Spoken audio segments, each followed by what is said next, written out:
Ganda ng umaga mga ka-chicks, mga idol. Good morning.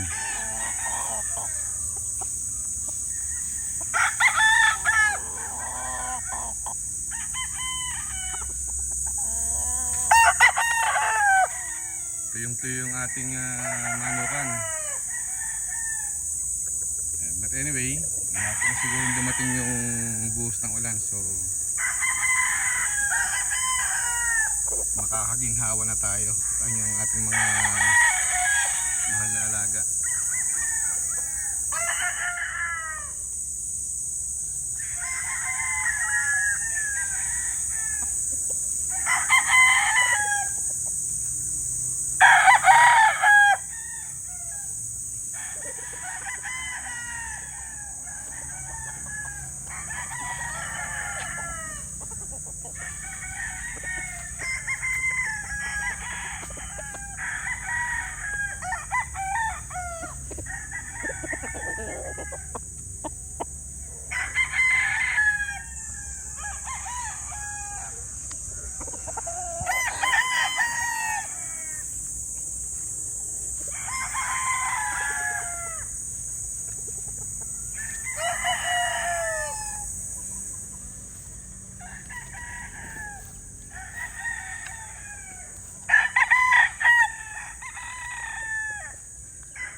Ito yung ating mga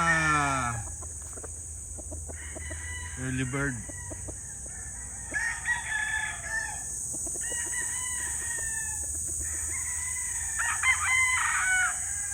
So magaganda, maayos.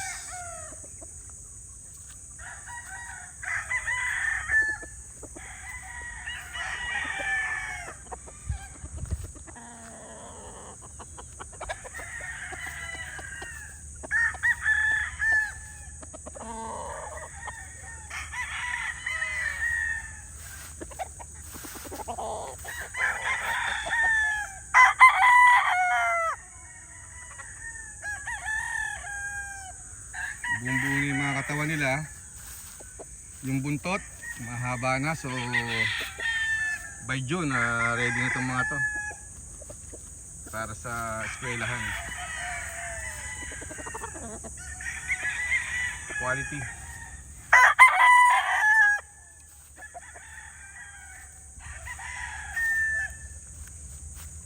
So pagbuhos ng ulan, makita nyo mga ka-chicks sa mga idol, tuyong-tuyo yung ating farm. So hinihintay natin yung buhos ng ulan. Beberde ulit lahat yan.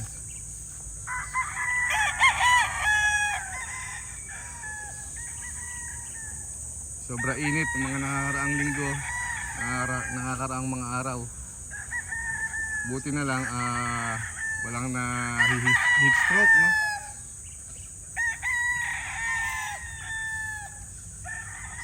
So makakaraos na tayo sa tag-init. Although yung tag-ulan medyo challenging din yan, lalo na pag walang hinto yung buhos, no? So alagaan natin mabuti yung ating mga estudyante. Yan. Medyo patapos na rin yung buntot nila. Maganda mga ka-chicks, mga idol.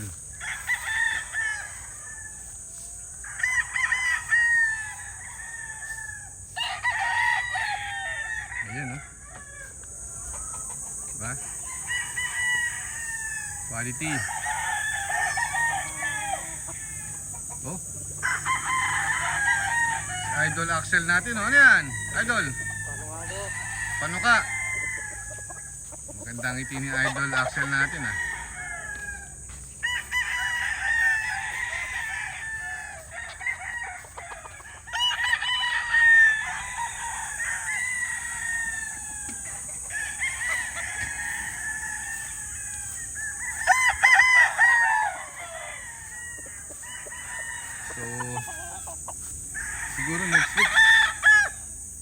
tayong mga na ano dito, no?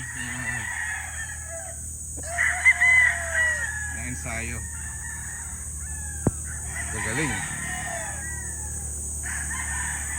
Ito, magaling.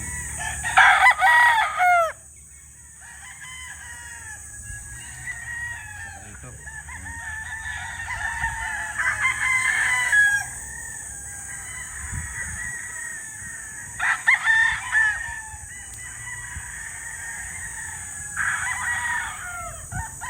Ganda. Sulit ang pagod, gastos.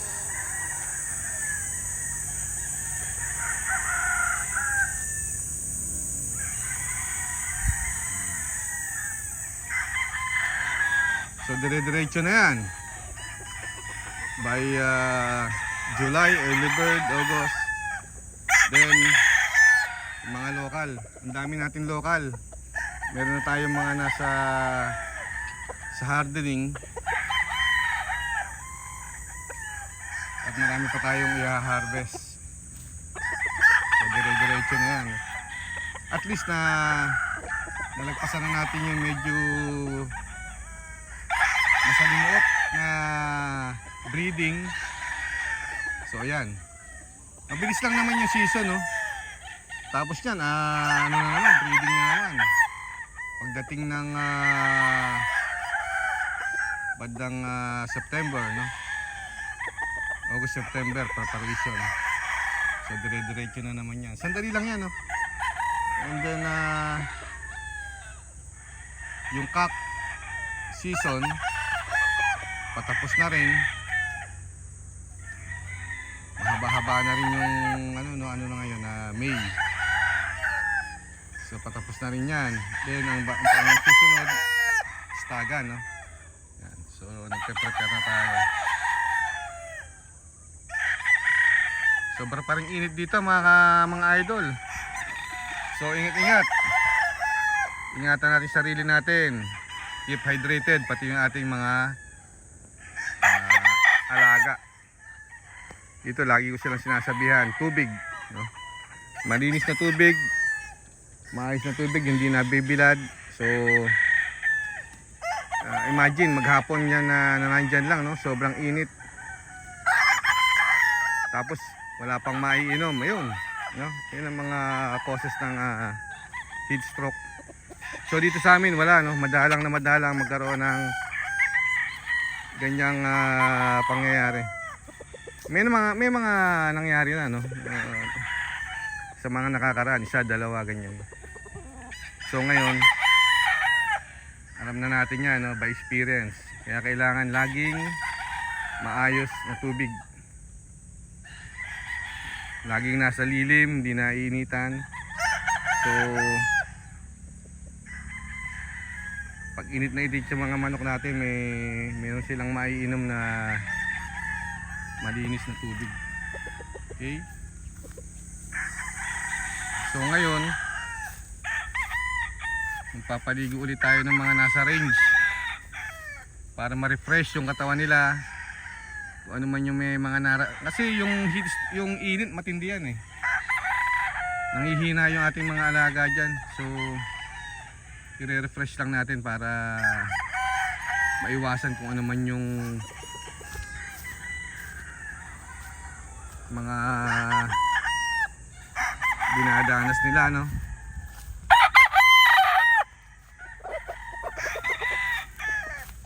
Sayang, no? Kapag may mga mortality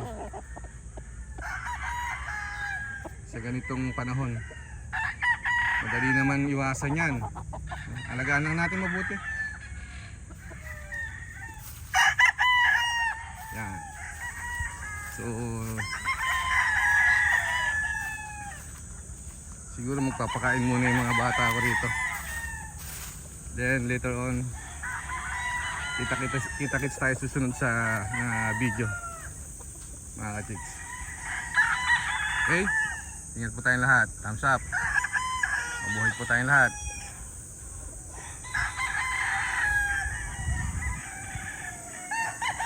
Yan, oh.